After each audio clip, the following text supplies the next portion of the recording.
Welcome po sa My Update TV. Sa ating pong bagong episode po ngayon, ay meron po tayong pag-uusapan. Ito po ay tungkol sa nangyari sa Senado. Ito ay sa pagbusisi ni Senator Raffy Tulfo sa PTA collection ng DepEd. Pero bago po natin pag-usapan yan, kung kayo po ay bago pa lamang sa ating channel, inanyayahan ko po kayong mag-like, share, at pakipindot lamang po ng subscribe button po sa ibaba. At kung meron mo po kayong komento, ay malaya po kayong may ahayag ito sa ating pong comment section at atin po itong babasahin sa susunod po nating upload ng video. Ang ating pong comment last upload po natin ay galing po kay John Marco. Sabi po niya, August ni-request pero December dumating ang pondo, something fishy. Na plano ba talaga nila na maipit si Bibi Sara? Nakakapagtaka, hindi nagsasalita si Baybay M.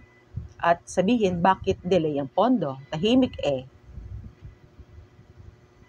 Ang sabi rin niya, sinagot naman kung saan ginapit ang pondo.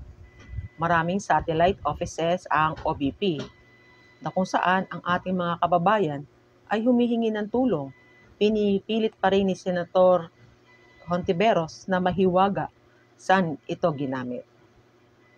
Yan po ang comment natin sa nakaraan ating video. At tuloy na po tayo sa ating pong topic. Makikita po natin kung mamaya ipaparod natin yung video to sa Senado na kung bakit galit na galit si Senator Raffy Tulfo sa PTA collections. Sabi nga ni Senator Pia, ito po ay 1965 pa na batas. Kaya merong 1965, may 1969. So, napakatagal na yun at hindi ito pwede isisi dito kay BP Sara at sa DepEd. At kung gusto man niya na mabago ang PTA collections, di sana gumawa siya ng batas para i-amend ito. Makikita mo natin na para siya nagtatantrums doon na kung hindi masunod ang gusto niya, hindi siya aalis doon. Hindi matatapos yung kanilang session. Narito po ang video sa Senado. Sabay-sabay po natin panoorin. In my humble legal opinion, this department order is consistent with the law. But I am very open to hear His Honor's concerns kung meron dito sa department order na inconsistent. Kasi isa po ako sa naniniwala na hindi talaga dapat nagsusupersede ang isang department order. We are one with that. And I let the record show that the minority floor leader is nodding his head because for more than a decade, magkakasama kami always reviewing this department orders. Hindi ho tayo nagtotolerate na nag-e-exceed. So, nagkakaisa po tayo dyan, Mr. President. Pero dito po sa RA 5546, Mr. President, Your Honor, Madam, totally pinagbabawal ang any form of collections, voluntary or otherwise, except Red Cross, Girl Scout, Boy Scout, and then donors for the support of Barrio High School. And I have a definition of Barrio High School with me. Never did this RA mention about PTA. Yes, Your Honor. We noted that the mention of PTA is now in that department order. Upon further review and discussion with the DepEd, we are now looking at the entirety of RA 5546, wherein it states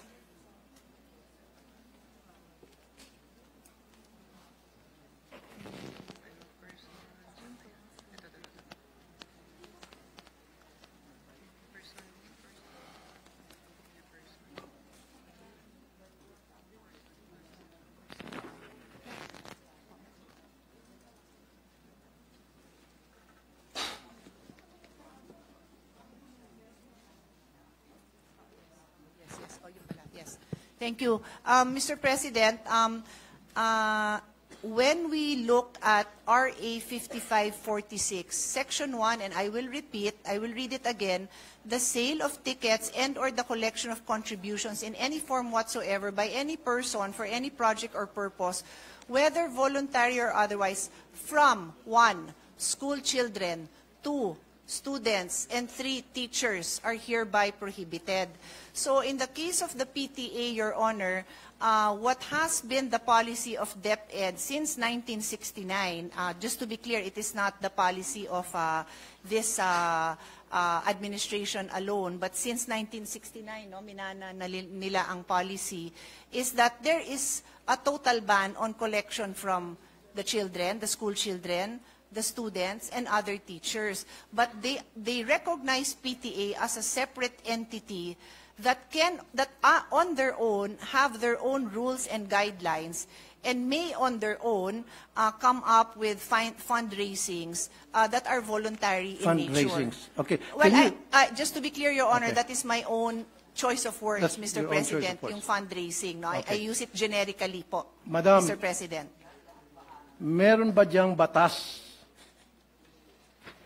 na kung saan, batas tayo, dinidefine ang meaning and function ng PTA?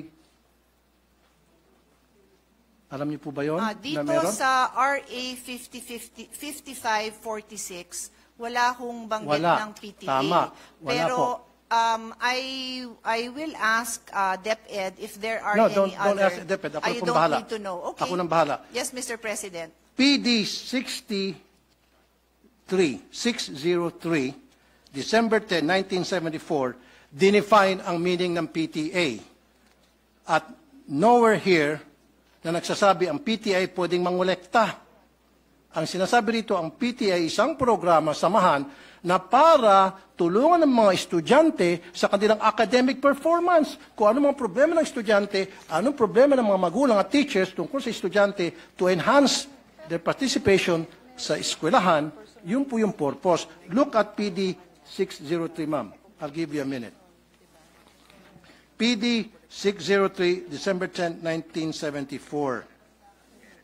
It is a forum being provided by the law para yung mga magulang at ng mga estudyante at guro ay magkaroon ng pagkakataon mapag-usapan yung welfare ng mga estudyante. Yung pong pinakabuod. Never doon sa PD na yan did mention na pwedeng mangolekta ang PTA ng contribution o collection para sa mga proyekto ng anumang mga proyekto sa isang eskwelahan. Yes. Mr. President, I will respond to his Honor's observation on the definition of PTA.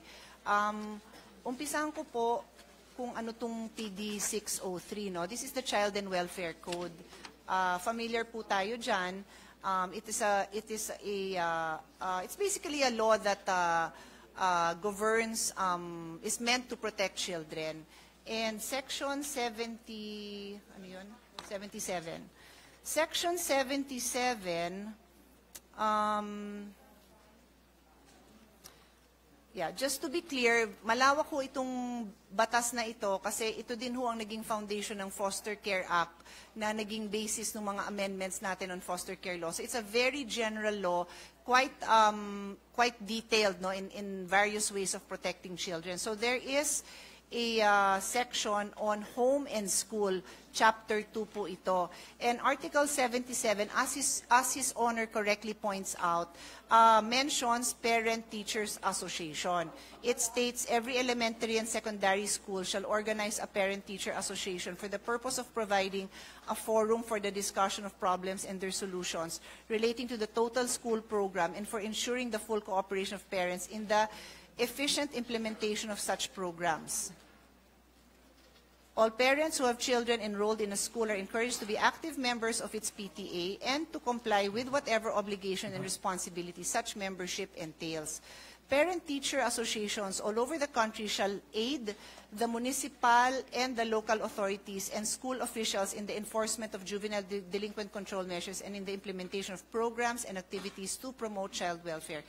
Mr. President, in response to His Honor's concern or conclusion that the Parent Teachers Association do not have the authority to collect. Tama ho, no, sir?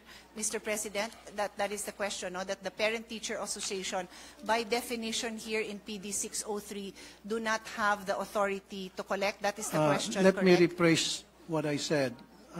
Mr. President, Your Honor, I want a clear definition in our law that states that the PTA is allowed to collect contributions, voluntary or otherwise. Saan po sa ating konstitusyon, saan po sa ating batas. Yun po gusto ko para maging malinaw po sa atin lahat. Yes, Dapat po understood. nandito, meron po ba? In fact, ang nakita ko lamang pong definition ng PTA, which is, sabi mo, very vague, general, is PD 603, pinakamalapit. However, dito sa PD 603, hindi po sinasabi na ang PTA ay binuo para mangolekta sa mga estudyante ang mga eskwelahan.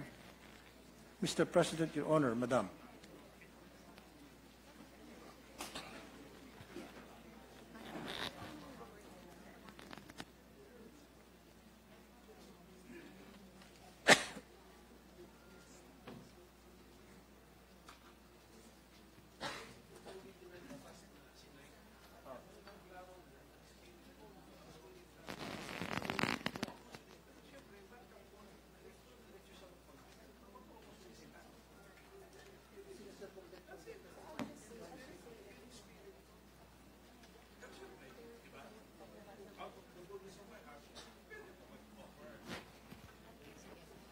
Mr. President, I just needed to confer with DepEd if tama po ang intindi ko.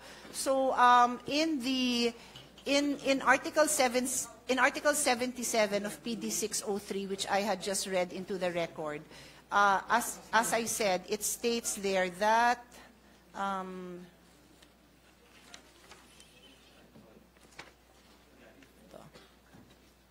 that every elementary school shall organize ito nga hong PTA relating to the total school program to ensure full cooperation of parents in the efficient implementation of such programs.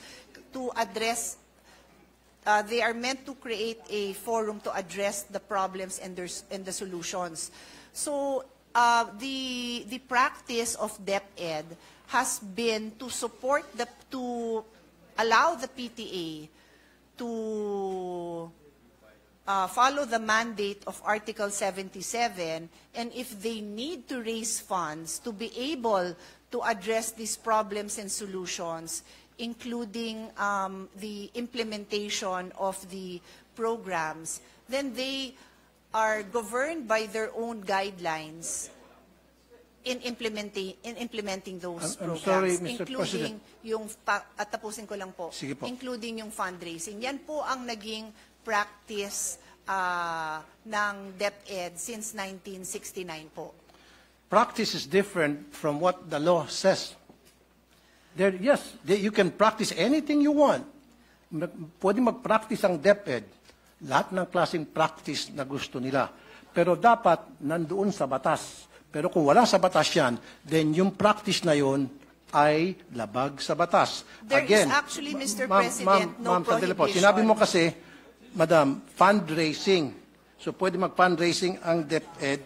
It's been a practice through the DepEd, magkakaroon silang fundraising under PD 603. Pero, Mr. President, Your Honor, sa PD 603, wala talaga ako makita rito, kahit na letter by letter, tinitingnan ko, wala talaga nagsabi rito na pwede mag-fundraising, na pwedeng humingi ng contribution, humingi ng tinatawag na voluntary contribution. Wala talaga. So it seems to me na yung DepEd ay gumagawa-gawa ng sarili nila ng guidelines sa isang batas. Gumagawa sila ng sarili nilang IRR.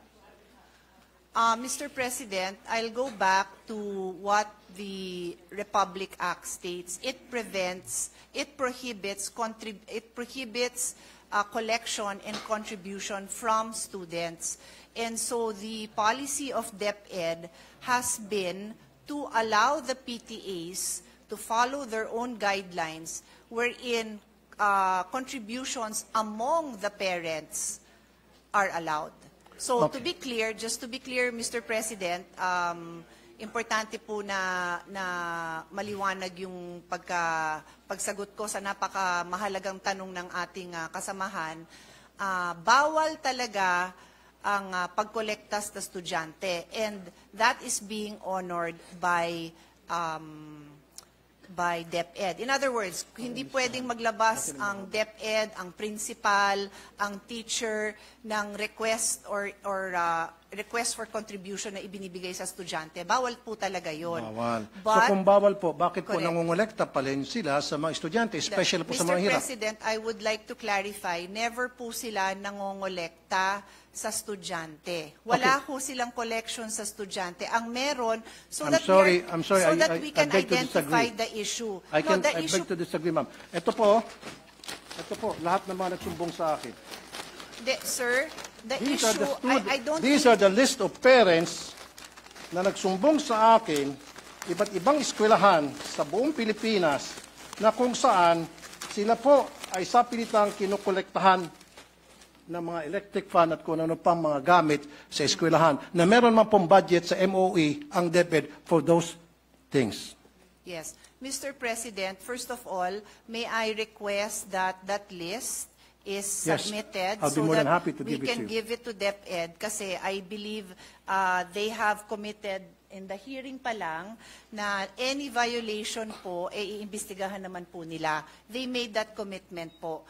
The only item left for the discussion on the floor right now is yung authority mismo ng PTA. So any direct contribution o collection sa estudyante, talaga hong iimbestigahan nila. So tama, ang pagkaintindi ko, Mr. President, sa issue is, so si PTA ba pwedeng mangolekta?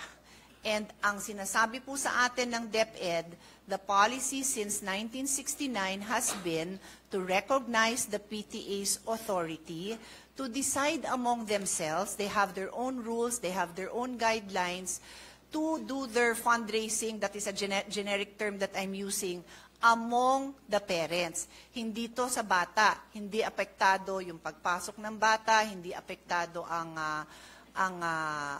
grade ng bata. Bakit ginagawa ng parents yun? Kasi kulang ang pondo. Yung sinabi ng ating kasamahan na nasa MOOE yan, meron yan pambili ng electric fan, dagdag ko na rin doon, ano yung mga kakulangan, di ba? Yung pagpaganda ng garden, driveway, entrance, kung ano pa man. Lahat naman po yan nilalagyan ng MOOE. Pero if I may call the attention of our chairman, talaga naman wala na ho tayo, nagbibigay ho tayo ng maraming pondo, but hindi ho talaga nakokompleto, no? In fact, ako na magsasabi, because baka may magtanong, yung mga repairs, no? Pagpalagay mo ng may electric fan dun sa loob ng classroom, o di kaya yung picture na pinakita ni Senator Bongo, medyo bumagsak yung kisame, lahat po yun falls under repairs of basic facilities.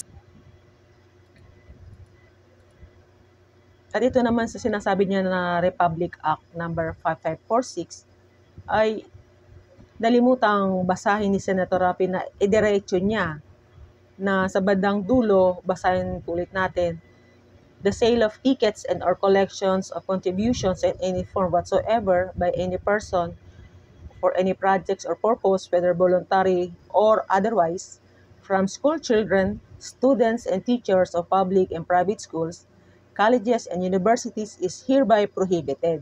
Bawal na. Kaso mayroon pang dito, provided however that the prohibition shall not cover membership fees of school children and students in the Red Cross, Girl Scout of the Philippines, and the Boy Scout of the Philippines. Meron pang isa, provided finally that this prohibition shall not cover the contribution of parents and other donors for the support of Barrio High School. Dahil siguro by the time 1969, talagang walit lang siguro ang pondo, kaya tinatanggap nila ang mga contributions at donors para sa suporta para sa eskwelahan. Wanag po ba? Wala nga nabanggit dito na PTA, pero nakalagay po doon na provided finally that this prohibition shall not cover the contributions of parents and other donors for the support of Barrio High School. At meron pa tayong isang nakita dahil naghalongkat po tayo dun sa DepEd guidelines para sa PTA. Nakita po tayo ito. 2019 DepEd Guidelines Governing Parents Teachers Association. Ito pa yung guidelines niya.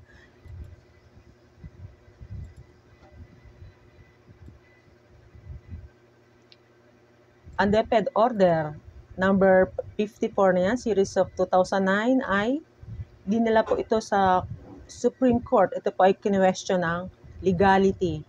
Po siya, GR number 188720, February 23, 2016, Quezon City PTCA Federation Incorporation. Petitioner versus Department of Education, represented by Secretary Jesly Ella Pus, the respondent. Is Department Order number 54, series 2009, revised guidelines governing PTAs at the school level unconstitutional? According po sa ating pong 1987 Philippine Constitution, Role and Rights of People's Organization, Section 15, the state shall respect the role of independent people's organization to enable the peoples to pursue and protect within the democratic framework their legitimate and collective interests and aspirations through peaceful and lawful means. People's organizations are bona fide associations of citizens with demonstrated capacity to promote the public interest and with identifiable leadership, members, and structures. Yan po, maliwanag sa 1997 Constitution. Meron po tayong rights to form and organize, pero through peaceful and lawful means. Narito po ang Supreme Court's decision. The DepEd Order number 54, series of 2009 is constitutional. The establishment of these rules and requirements is a valid exercise of police power as public interest is involved in the conduct of the PTAs seeking for recognition.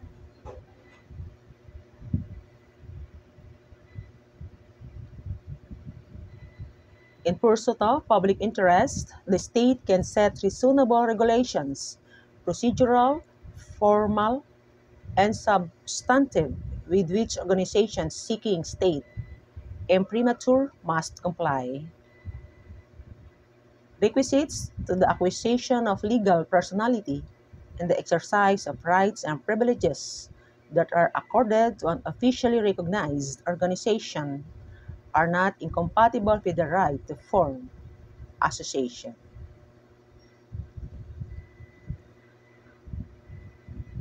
A parent-teacher association is a mechanism for affecting the role of parents as an indispensable element of educational communities. It is an arm of the school.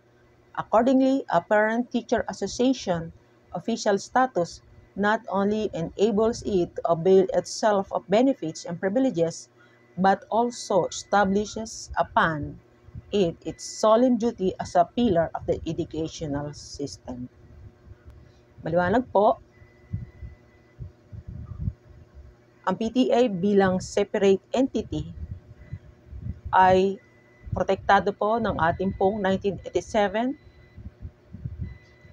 Philippine Constitution, the role and rights of people's organization. Siyempre, pag meron ka organizations, ay meron kang pondo. Pero ang PTA po ay limited lamang po sa parents to teachers. No teachers or any school personnel shall be involved in such collection activities. Wala daw pong teacher ang mga ngolekta. Alam po natin, Senator Rufo, tama na mahal mo ang ating pong mga kababayan. At sa habang na lista ang pinakita mo, ang suggestion ko lamang po ay magagawa mo po ay magpasa po ng batas para i-amend po ang napakalumang batas ng 1969 pa para ipatigil lang collection ng ayon po sa iyong nais na bawal at talagang contribution galing sa PTAs. Yun lamang po magagawa niyo po. Kaya po, ano man po ang inyong reaksyon sa naging usapan at mainit na sagutan ni Senator Raffy Tulfo, at Senator Tia Cayetano sa usaping Parent-Teacher Association, ay malaya po kayo magpahayag at isulat ang inyong komento sa comment section. Yan lamang po pag-usapan natin ngayon. Kung nagustuhan niyo po ang ating pong topic ngayon, inanyahan niyo po kayo mag-like, share at subscribe sa ating pong channel. At maraming salamat po. Ingat po kayo lagi at bye-bye.